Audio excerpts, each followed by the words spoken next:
So I'm coming in, I'm starting with my inspection.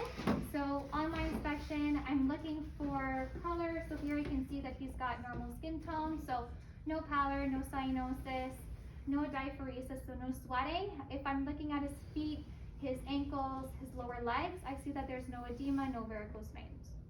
I'm gonna do my JVD, so my jugular vein distension. So I'm gonna bring up the bed to semi-Fowler's.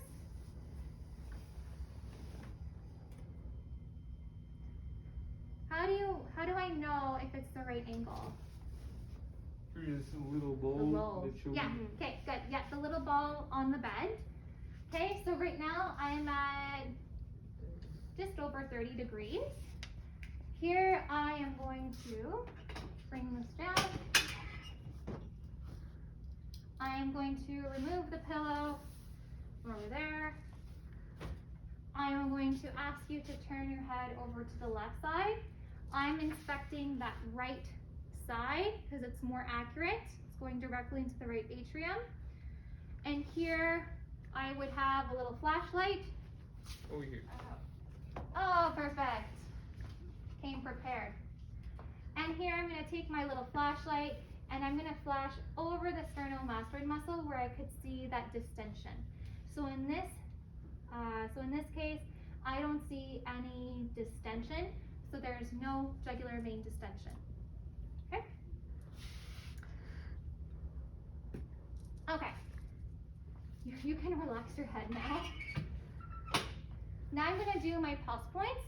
So I'm going to do my first one, which is temporal. I'm going to do, you should be doing it bilaterally, but it kind of gets tricky as you go down. So I'm going to start by doing it bilaterally. So temporal, carotid, brachial.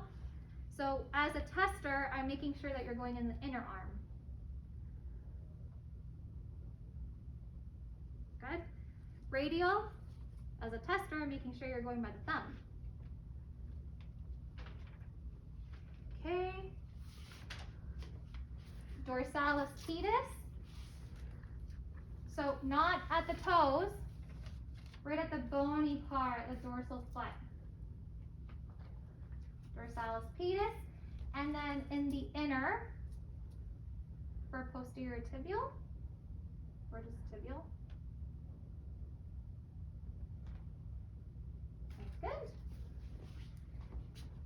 Now I'm going to come over and assess for cap refill, so tissue perfusion.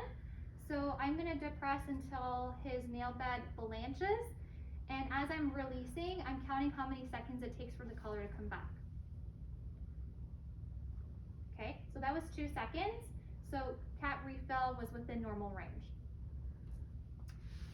I'm also just going to state where the apical pulse is. Where is the apical pulse? Intercostal space. So 5th intercostal space, mid-clavicular. Your apical pulse, apex, mitral valve, point of maximal impulse, all same location. 5th intercostal space, mid-clavicular. Okay? So I have that. Now I am ready to auscultate. So the first one I'm going to do is auscultating the carotid artery. So because I want my patient to be like in a neutral neck position, so I don't want him to go like this and help me out. I don't want him to do that. I want him to keep his head straight and neutral. So I'm going to put him as high up as possible to hopefully help with that neutral position. Give you your pillow back. Hopefully that'll help as well. So I'm not asking him to look any way or anything like that. I'm going to ask him to take a deep breath in and then exhale and hold. I don't want him to breathe during this little period because I don't want to mistake his respirations for a brewery. So I'm auscultating for breweries. I'm going to put these in my ears.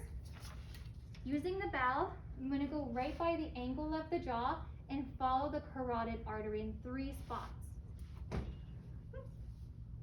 So 1, 2,